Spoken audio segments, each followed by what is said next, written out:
So welcome back to another episode of Rigby's Campfire podcast here at SCI 2025. Sat here on the Rigby booth with Todd Fry, very dear friend, great customer of ours. Thank you so much for sitting with me today. Oh, you're very welcome. How have you found the show so far today?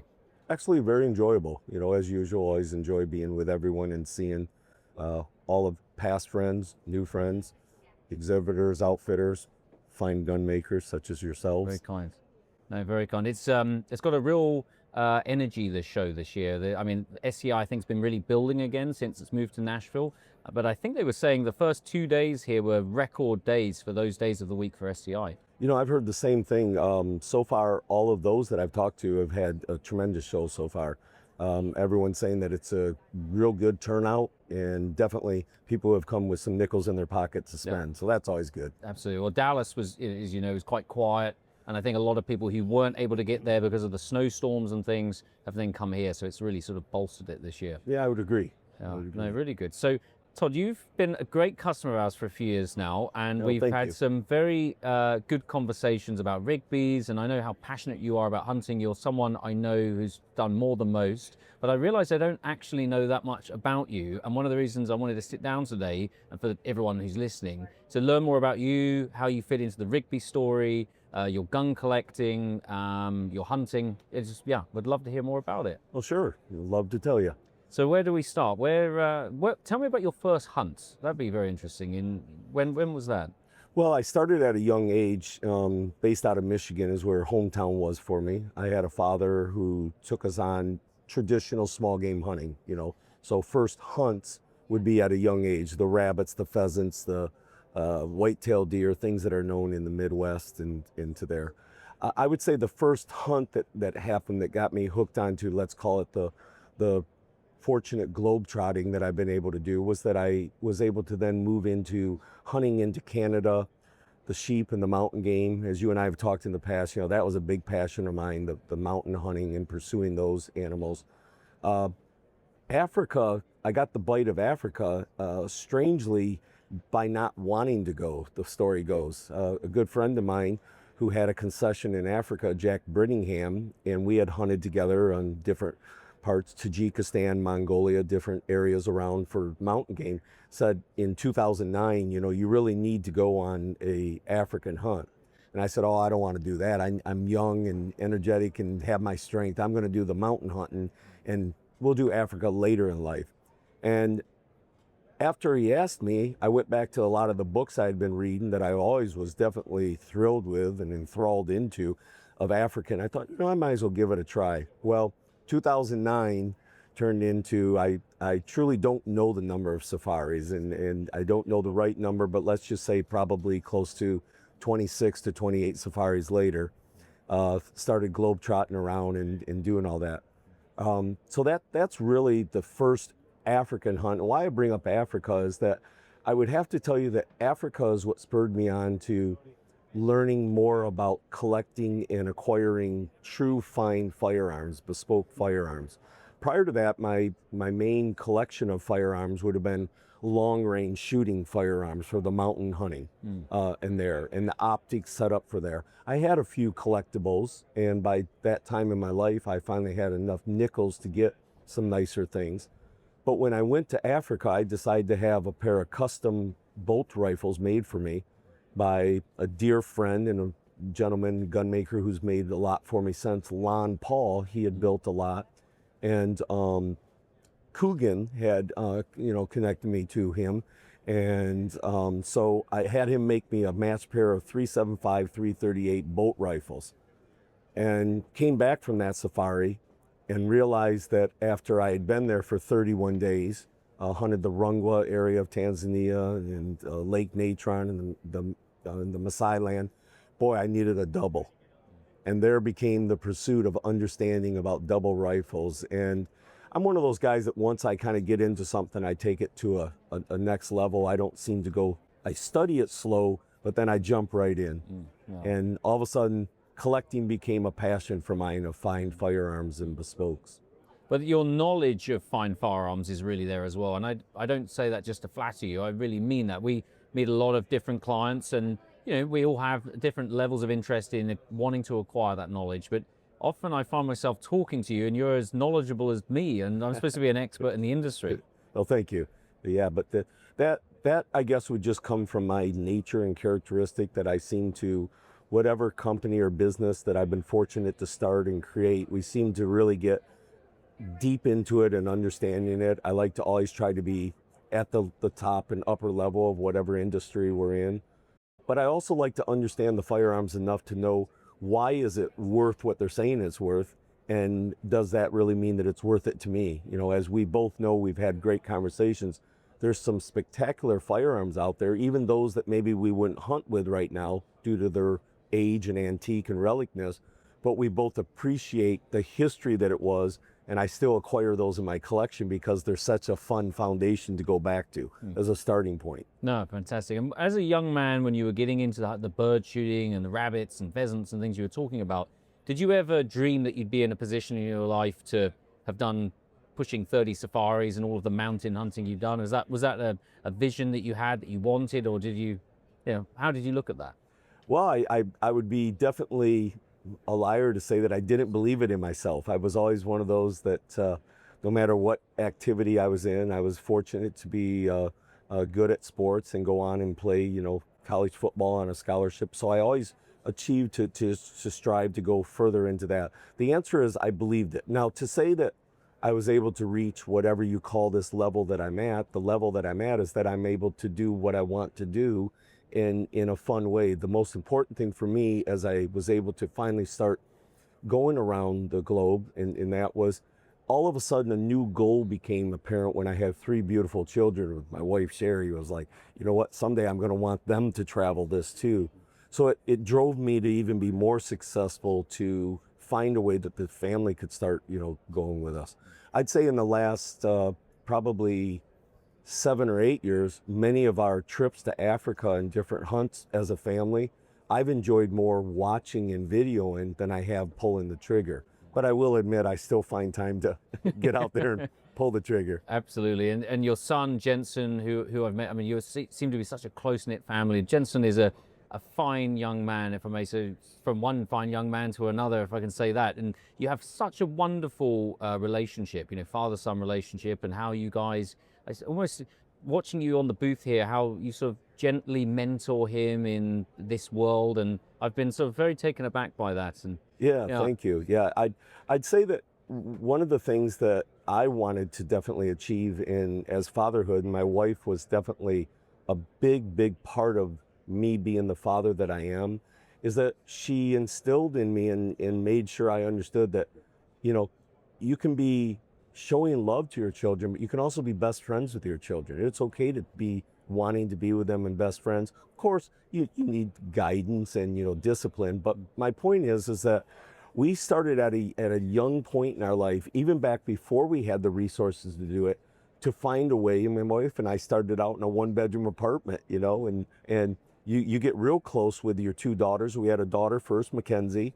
Then Talise, Kayla came along. I actually delivered her at home on the bed because my wife and I couldn't get to the hospital in time. So here we are in this small 1-bedroom apartment, and 2 young daughters, one sleeping in a crib in the hallway and one in the bedroom because it was so tiny. My reason to bring that up is that we instantly became best friends with our kids too, because we didn't have the resources to do a lot of stuff and in the early stages. So we always were coming up with things to do together. Then Jensen came along, our youngest, Jensen, that you've mentioned. And all of a sudden we were skiing together, snowmobiling, hunting, even little BB guns with the kids, getting them started. And now when we go on these safaris, as I referenced in trips, we're not only a family enjoying it, but we're best friends joking around and having fun. And we're also a very competitive family. No, I can believe that. Yeah, we're very competitive. I can well believe that. And I find myself CEO of Rigby's. I've been doing this since I was 25, and I'm in an unusual place that I'm quite young for the position that I hold, and a lot of our customers are, you know, a bit older, and it's sort of I've got a relationship with a lot of customers, yourself included, which is a sort of, if I may say so, quite paternal in your advice. You know, you're always there to sort of give me quiet advice on things, which I really value. I'm a big believer in, I think we all have this in us that sometimes it's difficult to take advice and we all want to know best, but actually having someone who ultimately has your best interests at heart and Rigby's best interests at heart I would love to talk about the Big Five reports that we do. So for those people listening at home, we have something called the Big Five, who are the big customers at Rigby's, and they get a quarterly report on their various projects that are going through. And you reached out to me recently with some ideas, some constructive feedback, shall we say? And I just want to say here that I really appreciated that and like to hear more of your viewpoint on it. Well, I think when you and I first discussed what you were proposing to do, when you have as many different projects as I have going with Rigby right now, you and Jerome and I always enjoyed talking about them. But when your idea came out of, hey, we're going to start giving a report showing the actual photos, progress photos, descriptions, keeping us in line with where we are, even the accounting is nice to know where we stand on that. What I found really interesting was that it helped bring me back into the project, but it also kind of fills that gap of wondering what's going on, because all we were doing up until that idea that you had was getting WhatsApps together of here's a photo, Todd, and then all of a sudden now it comes out in a quarterly report, so 4 times a year. I'd say that the advice that I gave back to you was really more of that you guys were already on the right path. I think you just needed to hear from a client of, hey, these are a couple things that you need to understand. If we're going to make it a stakeholder and an ownership in it, we need a photo that relates to what currently is happening, but also our firearm. Referencing another firearm, as we discussed, is more like a brochure. Yes. And it was wonderful how your team reacted instantly. It's almost like they immediately embraced it and said, that makes total sense. Absolutely, and I'm not going to lie, it's always difficult receiving feedback, and this is where I hope Rigby's is different to a lot of other, not just in the gun trade, other companies there, will take these things on the chin and say, do you know what, there's someone here who really cares about us and believes in this, and we're going to listen to it, because our job ultimately is to build beautiful guns for our customers. So if you're not going to listen to your customers, then what's the point of getting out of bed in the morning and doing this? So we really, really appreciate it. And I like those chances where I can go back and challenge the team and say, look, this is wonderful feedback. We need to be better on this. Please go and do it. And that exists in all areas of our business. No matter how sometimes it can be quite, it's quite difficult. But yeah. But I think, one thing that I've thoroughly enjoyed with the whole Rigby team, but, the truth be known is my constant connection with you and Jerome.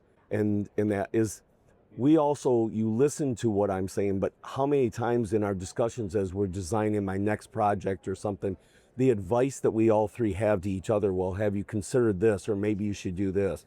You have 3 passionate men talking about firearms, and just because I think I know what I'm talking about on the next project doesn't mean I'm right. So I also want to commend there's never been a fear from Jerome or yourself to say to me, wait a minute, I think we might want to rethink that out. And so that is why I think that I find myself, I continue to do stuff with many of the fine gun makers out there. I think it's pretty obvious, you and I have talked, that, I have a pretty strong passion and a strong heartfelt towards Rigby, especially when I met you for the first time. If you remember, I do, what a wonderful way to have watched you from a background, myself being a collector of the firearms and having already a lot of vintage Rigbys in my collection. I was able to watch you come on board as, the captain of the ship, and have others telling me what was going on in Rigby and watching it and hoping that it was going to be successful. I also have to be honest with you that I was a huge cheerleader of you, because understand, I started my first companies at 26 years old. I was that guy that everyone said was going to fail, borrowing money from the bank and being in trouble with, boy, Sherry, I don't know if we can make a payment this month, and calling the CEO of the bank, who was a friend of mine, and begging him to let me be 3 days late, and having him say, Todd, until you're 30 days late, don't call me anymore. But my point to you is that it was so unique to watch how dedicated Rigby was to making sure that they took the authenticity of the belief of what it is that Rigby stood for, going and engineering that from the ground up, using that as a prototype, that rising bite that you are so, which is over here, which is great to have, and then find out, as you and I met in 2019, talking and saying, here's a young man like myself was believing in the company that he's steering, and knowing you were going to be successful at it. You always had an incredible drive and passion, but your humbleness and your desire to truly put the customer at the top. But what I liked about you was you were never going to put the customer above the company. Now, some people don't want to hear that. They want to hear that the customer's first. I'm here to tell you that's bold. The company should be, it's like your children. Your family should be first in your life. Yeah. Your company has to be first. And with that, the customer has to then be of high priority. But you have to know in your morals and ethics that the company is driven to be there. Because if you're running the company properly, as I feel we have with many of ours, the customer already becomes a priority because it's part of the makeup of the company. Yeah, absolutely. We say this time and again that Rigby is all about people. The people in the company, the people who are buying from us, people all around the world. It's one big Rigby family. And I was talking on the booth yesterday. We had a very kind Irishman. We don't get too many Irishmen come onto the booth here at Safari Club, and because our origin story is in Dublin, Ireland, we immediately sort of hit it off. And it turns out that he yesterday bought a rifle after coming on the booth for 3 years. For 3 years, he came and just dipped his toe in the water, came to see what we're about.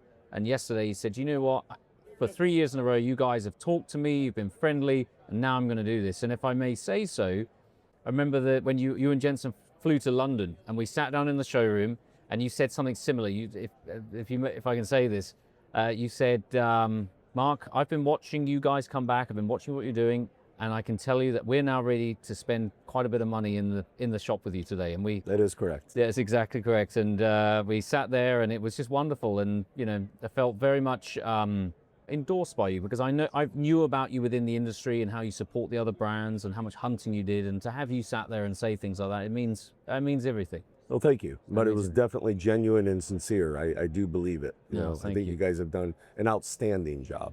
Well, on that outstanding job, I'd love to talk about the bolt action rifles, which you've got a video of, which are sat in the rack, ready to be packed up. And the reason they haven't left yet is because I want to personally inspect them when they're finished before we put them in the case and get them gone. And sure, I'm going to ask the editing team to use some of the professional photographs that will be or have been taken by now into this video here. Maybe you could tell us a bit about how we came up with that set of rifles, the ideas behind it, and what you feel about the rifles being finished.